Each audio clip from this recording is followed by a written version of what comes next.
வணக்கம் நண்பர்களே. ஹுண்டாய் நிறுவனம் பார்த்தீங்கன்னா, வென்யூ காரில் இப்போ ஃபேஸ் லிஃப்ட் மாடலை விற்பனைக்கு கொண்டு வர போகிறாங்க. காஸ்மெட்டிக்காவும் நிறைய விஷயங்கள் மாற்றுறாங்க. அதேமாதிரி நமக்கு இன்டீரியரும் நிறைய விஷயங்கள் மாறுது. ஸோ புது வென்யூவில் என்னென்ன மாதிரி சேஞ்சஸ்லாம் நம்ம எக்ஸ்பெக்ட் பண்ணலாம் அப்படிங்கிறத பற்றியும், அதே மாதிரி டாடா பஞ்சுக்கு போட்டியாக இருக்கக்கூடிய ஒரு முக்கியமான காரில் ஹுண்டாய் நிறுவனம் அடுத்ததாக ஃபேஸ் லிஃப்ட் அப்டேட் கொடுக்க போகிறாங்க. இது ஒரு பட்ஜெட் ஃப்ரெண்ட்லி காரும் கூட. அது என்ன கார் அப்படிங்கிறத பற்றியும், அடுத்ததாக ஹுண்டாய் நிறுவனம் எர்டிகா காரை டார்கெட் பண்ணுற மாதிரி ஒரு எம்பிவி ரக காரை விற்பனைக்கு கொண்டு வர போகிறாங்க அப்கமிங் இயர்ஸில். அந்த கார் பற்றின டீட்டெயில், அதே மாதிரி இந்த தீபாவளிக்காக டாடா நிறுவனத்தில் ஐசி இன்ஜின் மாடலுக்கு எவ்வளோ தீபாவளி ஆஃபர் கொடுக்குறாங்கிறத ஆல்ரெடி நம்ம சேனலில் பார்த்துருப்போம். இப்போ இவி கார்களுக்கு எவ்வளோ ஆஃபர் கொடுக்குறாங்க அப்படிங்கிறத நம்ம பார்க்க போகிறோம். ஃபைனலாக சிட்ரியானில் ஒரு காருக்கு நம்ம ஊரில் 4 ஸ்டார் ரேட்டிங் வாங்கினுச்சு கிராஷ் டெஸ்ட்டில். பட் அதே கார் லாட்டினில் டெஸ்ட் பண்ணப்போ 0 ஸ்டார் ரேட்டிங் வாங்கியிருக்கு. ஸோ நம்ம ஊருக்கும் அந்த லாட்டினில் டெஸ்ட் பண்ண காருக்கும் என்ன டிஃப்ரெண்ட் அப்படிங்கிறத பற்றி தான் டீட்டெயிலாக பார்க்க போகிறோம். முதல்ல நம்ம ஹுண்டாய் வென்யூட அப்டேட்டை நம்ம பார்த்துருவோம். அஃபிஷியலாக அவங்க எப்போ சேலுக்கு கொண்டு வராங்க அப்படின்னா நவம்பர் 4ஆம் தேதி தான். பட் அதுக்கு முன்னாடியே சில ஃபீச்சர்ஸ், சில விஷயங்கள் இப்போ லீக் ஆகிருக்கு. அதில் மெயினாக அடாஸ் தொழில்நுட்பத்தை அப்டேட் பண்ணுறாங்க. வரப்போகிற காரில் லெவல் 2 அடாஸ் டெக்னாலஜி இருக்கும் அப்படின்னு சொல்லியிருக்காங்க. அதில் lane keep assist, adaptive cruise control, forward collision warning, இந்த மாதிரி ஃபீச்சர்ஸ் நமக்கு வந்துடும். அதே மாதிரி இன்ஃபோடைன்மெண்ட் சிஸ்டம் டிஸ்பிளேஸ் பெரிய டிஸ்பிளேவாக நமக்கு கொடுக்குறாங்க. அதில் டிரைவர் டிஸ்பிளே, இன்ஃபோடைன்மெண்ட் சிஸ்டம் ரெண்டுமே டிஜிட்டலில் வந்துடுது. ஓடிஏ அப்டேட் சப்போர்ட்டோடு பார்த்தீங்கன்னா நமக்கு கொடுக்குறாங்க.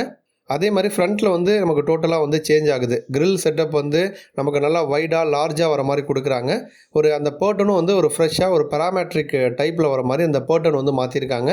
லோ செட்டில் எல்இடி ஹெட்லாம்ப் கொடுத்துருக்காங்க. ரொம்ப ஸ்லீக்காக எல்இடி டிஆர்எல் லைட் கொடுக்குறாங்க. ஃப்ரண்ட் பம்பர் பொறுத்த வரைக்கும் இன்னுமே ஒரு ஸ்கல்ப்டடாக இன்னும் நீட்டாக இருக்கிற மாதிரி, ஃபிட் அண்ட் ஃபினிஷ் குட்டாக இருக்கிற மாதிரி கொடுத்துருக்காங்க. அதே மாதிரி அந்த ஃப்ரண்ட் போர்ஷன் பார்க்குறப்ப நமக்கு ஒரு ரகடான, ஒரு ப்ராடாக ரகடான ஒரு ஸ்டாண்ட்ஸ் தான் நமக்கு கிடைக்குது. அலாய் வீலோட டிசைனும் பார்த்தீங்கன்னா ஷார்ப்பாக புதுசாக நமக்கு மாற்றிருக்காங்க.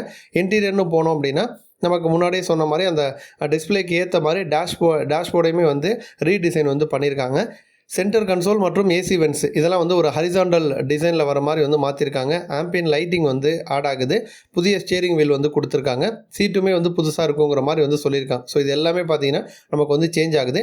இன்ஜின் மாற்றலை. 1.2 litre naturally aspirated petrol engine வந்துடும். 1.0 லிட்டர் டர்போ பெட்ரோல் இன்ஜின் வந்துடும். 1.5 லிட்டர் டீசல் இன்ஜின் வந்துடும்.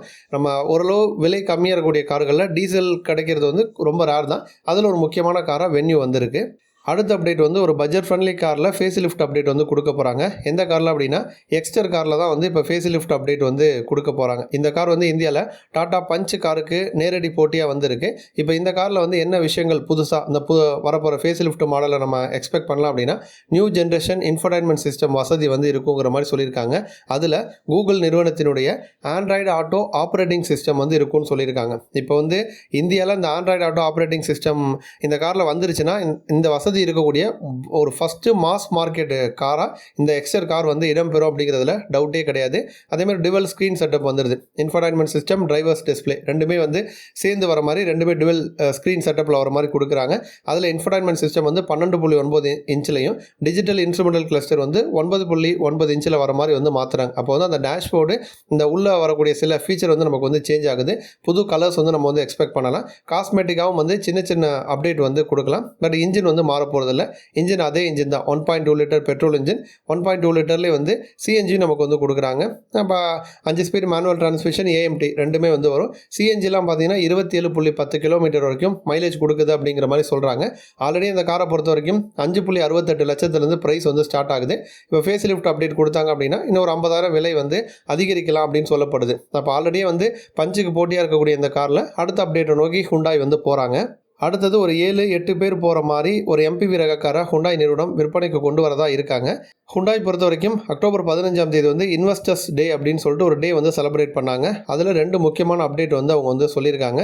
2 கார்களை விற்பனைக்கு கொண்டு வர போகிறாங்க. ஒன்று எம்பிவி ரகத்தில் இருக்கும். இன்னொன்று ஆஃப் ரோடை ஃபோக்கஸ் பண்ணி ஒரு கார் விற்பனைக்கு வரப்போகுது அப்படிங்கிற மாதிரி சொல்லியிருக்காங்க. இப்போ இதில் நமக்கு எம்பிவி ரக கார் எப்படி இருக்கும் அப்படிங்கிற மாதிரி சில அப்டேட்ஸ் வந்திருக்கு.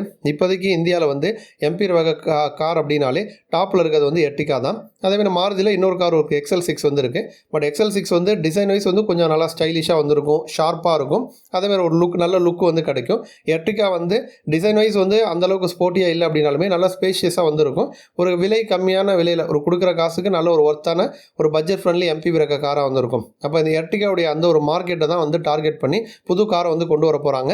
இப்போ எந்த மாதிரி இருக்கும், என்ன இன்ஜின், புது இன்ஜின் அப்படின்னு கேட்டிங்கன்னா, ஆல்ரெடி கியா நிறுவனத்தில் கேரன்ஸ் கிளாவிஸ் கார் வந்து இருக்குது. இப்போ ஹுண்டாய் நிறுவனத்துக்கு கீழே தான் கியா நிறுவனம் வந்து வரும். அப்போ 2 நிறுவனங்களும் இன்ஜினை வந்து அவங்க வந்து யூஸ் பண்ணிப்பாங்க, ஷேர் பண்ணிப்பாங்க. அப்போ அந்த கியா கேரன்ஸில் இருக்க அதே இன்ஜின், அதே கியர் பாக்ஸு, மேஜரான சில விஷயங்கள் வந்து வரப்போகிற ஹுண்டாய் MPV ரக கார்லையும் வந்து இருக்குங்கிற மாதிரி சொல்லியிருக்காங்க. மெயினாக வந்து ப்ரைஸ் வந்து ஃபோக்கஸ் பண்ணுறாங்க. விலை வந்து ஒரு 10 லட்சத்துலேருந்து பேஸ் மாடல் வந்து ஸ்டார்ட் ஆகுங்கிற மாதிரி வந்து சொல்லியிருக்காங்க. மெயினாக வந்து எர்டிகா மாதிரியே வந்து டிசைனுக்கு இம்பார்ட்டன்ஸ் கொடுக்காம ப்ராக்டிக்கலாக நமக்கு வந்து நல்லா யூஸ்ஃபுல்லாக இருக்கிற மாதிரி, கேபின் ஸ்பேஸ் வந்து அதிகமாக இருக்கிற மாதிரி, நல்லா ஸ்பேஷியஸாக இருக்கிற மாதிரி இந்த காரை வந்து விற்பனைக்கு வந்து கொண்டு வரதா இருக்காங்க. அடுத்து வந்து டாடா நிறுவனத்தில் இருக்கக்கூடிய EV கார்கள், அதில் வந்து மேக்ஸிமம் பெனிஃபிட் வந்து எந்த காருக்கு அப்படின்னா கர்வ் EV காருக்கு தான் மேக்ஸிமம் பெனிஃபிட்ஸ் வந்து கொடுக்குறாங்க. 1,60,000 வரைக்கும் நமக்கு வந்து பெனிஃபிட் வந்து கிடைக்கும். இந்த 160ங்கிறத வந்து டீட்டெயிலாக கொடுத்துருக்காங்க. கர்வுக்கு நமக்கு க்ரீன் போனஸ் வந்து ஒரு 70,000 கொடுக்குறாங்க, ஸ்கிராப்பேஜ் ஆஃபர்னு ஒரு 30,000 கொடுக்குறாங்க, கார்பரேட் டிஸ்கவுண்ட்னு ஒரு 10,000 ரூபா கொடுக்குறாங்க, லாயல்ட்டி ப்ரோக்ராம் பெனிஃபிட் அப்படின்னு சொல்லிட்டு ஒரு 50,000 ரூபா வந்து கொடுக்குறாங்க. டோட்டல் பெனிஃபிட் அப்படின்னு பார்த்தோன்னா 1,60,000 வரைக்கும் நமக்கு வந்து பெனிஃபிட் வந்து கிடைக்கும். கர்வ் EVயை பொறுத்த வரைக்கும் 17.49 லட்சத்திலிருந்து 21.99 லட்சம் ரூபாய் விலையில் விற்பனையில் வந்து இருக்குது.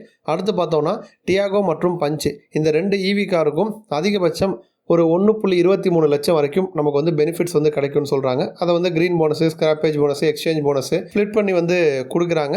டோட்டல் பெனிஃபிட் 1.23 கிடைக்கும். ப்ரைஸ்னு பார்த்தோன்னா 7.99 லட்சத்தில் ஆரம்பித்து 11.14 லட்சம் ரூபாய் விலையில் விற்பனையில் வந்திருக்கு. அடுத்து பார்த்தோன்னா ஹரியர் EV, ஹரியர் பொறுத்த வரைக்கும் 1 லட்சம் வரைக்கும் நமக்கு வந்து பெனிஃபிட் கிடைக்கும்னு சொல்லியிருக்காங்க. ப்ரைஸ் வந்து 21.49 லட்சத்திலிருந்து 30.23 லட்சம் ரூபாய் விலையில் விற்பனையில் வந்திருக்கு. நல்ல ஒரு ஸ்பேஷியஸான நல்ல ரகடான லுக்கில் இருக்கக்கூடிய ஒரு EV தான் ஹரியர். அடுத்து வந்து ஃபைனலாக நெக்ஸானுக்கு தான் வந்து இருக்கிறதுலே வந்து கம்மியான பெனிஃபிட். ஏன்னா நெக்ஸான் வந்து நல்லா மூவ் ஆகிட்டு இருக்கக்கூடிய ஒரு மாடல், தொடர்ந்து ஃபேஸ் லிஃப்ட் அப்டேட்டுன்னு தொடர்ந்து சேஞ்சஸ் கொடுத்துக்கிட்டே இருந்திருக்காங்க. நெக்ஸான் பொறுத்த வரைக்கும் 12.49 லட்சத்திலிருந்து 17.49 லட்சம் ரூபாய் விலையில் விற்பனையில் வந்திருக்கு. 90,000 வரைக்கும் நமக்கு வந்து பெனிஃபிட் வந்து கொடுக்குறாங்க. ஃபைனல் அப்டேட் பார்த்தோன்னா சிட்ரியா நிறுவனத்தில் இருக்கக்கூடிய பசால்ட் கார் வந்து லாட்டினில் டெஸ்ட் பண்ண NCAPயில் வந்து 0 ஸ்டார் வந்து வாங்கியிருக்கு. அடல்ட் ஆக்குபண்ட் ப்ரொடெக்ஷன் பார்க்குறப்ப 39%, அதுவே குழந்தைகளுக்கான பாதுகாப்புன்னு பார்க்குறப்ப 58% பார்த்தீங்கன்னா ஓரளவுக்கு வந்து சேஃபாக வந்துருக்கு. பட் ஓவரால் ரேட்டிங்னு பார்த்தோன்னா 0 ஸ்டார் ரேட்டிங் தான் வந்து வாங்கியிருக்கு. இப்போ இந்தியாவில் வந்து இந்த கார் வந்து 4 ஸ்டார் ரேட்டிங் வாங்கினது அப்படிங்கிறது குறிப்பிடத்தக்கது. பட் இன்னொரு விஷயத்தை நம்ம வந்து மைண்டில் வந்து வச்சுக்கணும். இந்தியாவில் டெஸ்ட் பண்ணப்பட்ட காரில் வந்து 6 ஏர்பேக் வந்து இருந்துச்சு. லாட்டினில் டெஸ்ட் பண்ணப்பட்ட காரில் வந்து 4 ஏர்பேக் தான் வந்து வச்சு ஒரு பேஸ் மாடல் தான் வந்து டெஸ்ட் பண்ணியிருக்காங்க. நம்ம இந்தியா ரேட்டிங் வந்து நல்ல சேஃப்டி ஃபீச்சர்ஸ் இருக்கக்கூடிய ஒரு காரை வந்து டெஸ்ட் பண்ணாங்க. அதனால தான் இந்தியாவில் வந்து 4 ஸ்டார் ரேட்டிங் வந்து வாங்குச்சு.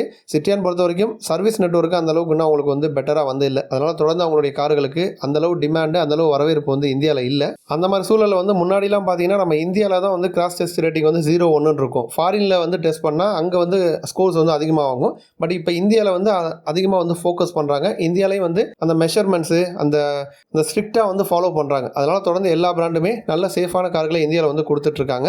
நன்றி.